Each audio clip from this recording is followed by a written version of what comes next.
McGimsie. Give him some love.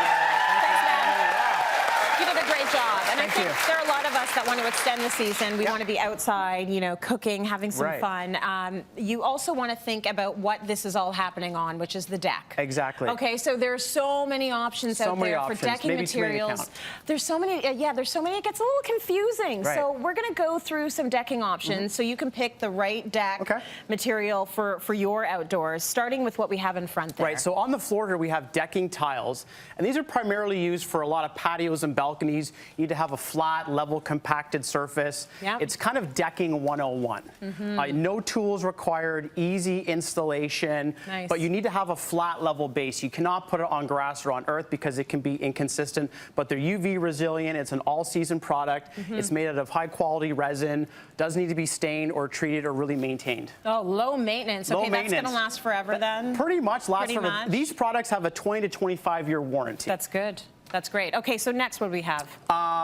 Well, the same product, it's just in a different shape and style. It's just a different shape. This is a 12 by 24 versus a 12 by 12. You can put them together in irregular patterns. It's resin. It's easy to cut, easy to install. Same idea. Patios and balconies are compacted surfaces, not grass or not on dirt or on or gravel. I like the way the second one looks. Yeah, it looks good. I like those slats. So you've got color options then as well? Lots of color options. The color palette in these is almost like paint colors nowadays. So people can pick the palette to match their home. They don't have to stain it, paint it, or prime it. It's kind of a one-time thing.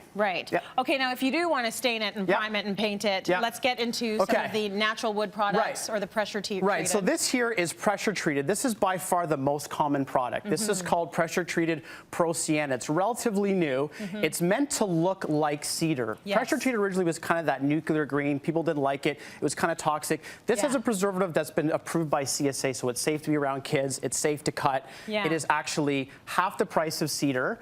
It lasts anywhere between 30 and 40 years. We don't actually know how long these last. It's UV resilient. I know you said yours had faded over time. We have that in our backyard, and it's time to just to hit put something on it, a coat of stain or paint. I have this at home, and I actually, in fact, painted it, and it looks amazing. Oh, really? So how long did that paint hold up for? The paint actually has been on for 2 years, and it's still good. It's still great. Okay, that's good to know. Because I've thought about painting it, but I don't know, I'm kind of on the fence because I like that natural wood-looking thing. I would prefer a stain or an oil that absorbs the stain as opposed to something that has a urethane, because the urethane or stain or paint can flake off and you're getting into sanding and scraping. I would just apply an oil to it over time as it fades. You see why I host the show? I just get my own personal advice. Just get my own personal questions answered.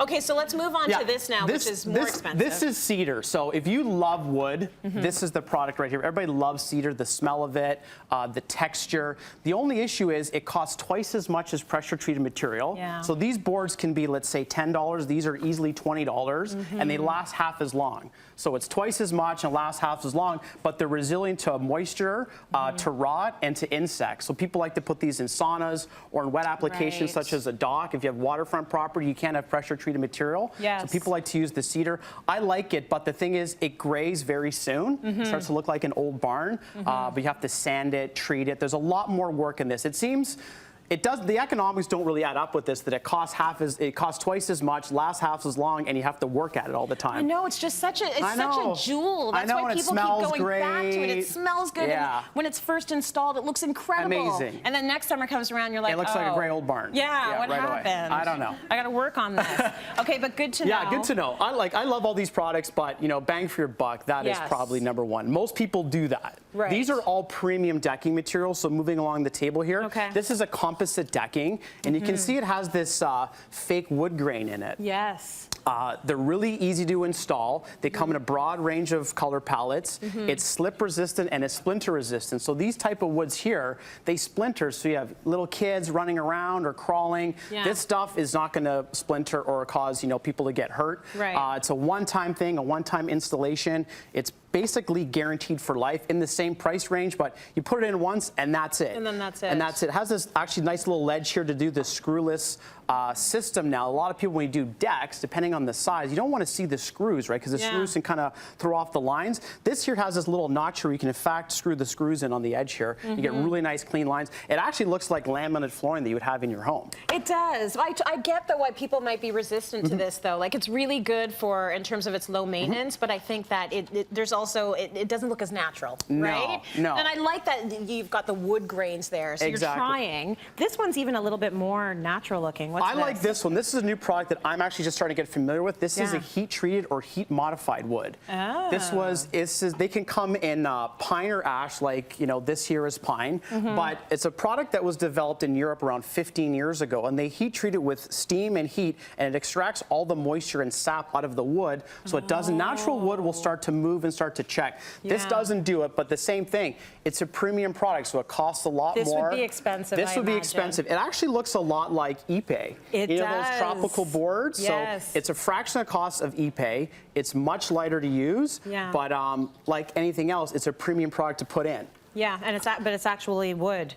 Right? Right. It's actual wood. It's ash. And it also has this system here to do the screwless decking system, right? People are all about having really clean lines now. So this gets screwed into your structure, and then afterwards, these boards, they get clicked in. Oh, I love that. So you have even, clean lines, because over time you put deck boards in, like the pressure treated, which is injected with moisture, it can start to shrink and contract. Good stuff. So many great options. Thank you for that.